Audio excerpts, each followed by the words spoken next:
Here we are again, and on this one we've got a rather nasty looking Yale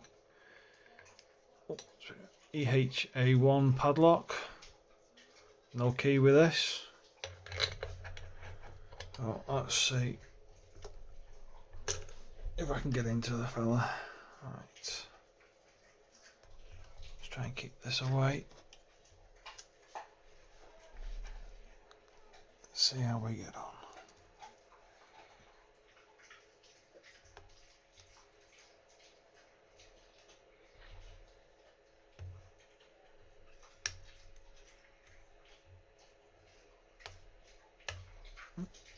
We've got a falset or something there.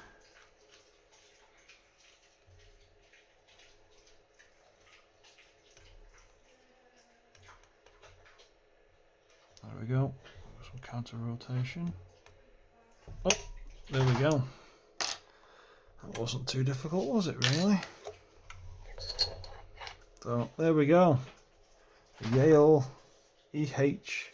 Oh, let's get it on camera. Yale EHA1 padlock. Got at least one spool in there. Not a bad little pick.